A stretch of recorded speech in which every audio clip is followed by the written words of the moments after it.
Sunday biryani டே. இந்த பிரியாணி சாப்பிட்றதுக்காக அல்டிமேட்டான ஒரு ரன் பண்ணுறதுங்க. ஓகே, பேர்ன் அவுட் பண்ணிடுறது. அந்த ரன்னை முடிச்சுட்டு ஸ்ட்ரைட்டாக சர்ச்சுக்கு போயிட்டு சர்ச்சை முடிச்சுட்டு ஸ்ட்ரைட்டாக இன்றைக்கி வண்டியை பெரம்பூரில் இருக்கிற நம்ம ஸ்டார் பிரியாணி கூட்டேன். ஸ்டார் பிரியாணி பெரம்பூர்லேயும் ஒன்று இருக்குன்றதை நான் பார்த்துட்டேன்.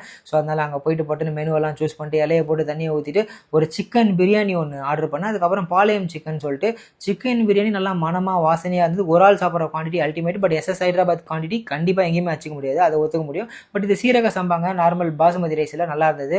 அதுக்கப்புறமேட்டு அதில் ஒரு சிக்கன் பீஸ் நல்லா பீஸும் நல்லா குவாலிட்டியாக இருந்ததுன்னு வச்சுக்கோங்களேன், வேறு லெவலு. இந்த அப்புறம் எக்ஸ்ட்ரா கொஞ்சம் ரைஸ் இருந்தது. பட் மேபி அந்த ஒரு ரைஸ் சொல்கிறேன், அதையும் எக்ஸ்ட்ரா போட்டு அடித்து ஃபுல்லாக காலி பண்ணிட்டேன். 300 அந்த சிக்கன் ஒர்த்து இல்லை, அதையும் சொல்ல முடியும் சிம்பிளாக. பட் ஆனால் அப்புறமேட்டு சேட்டர் ஐட்டம் இருக்கான்னு கேட்டேன், இல்லைன்ட்டாங்க.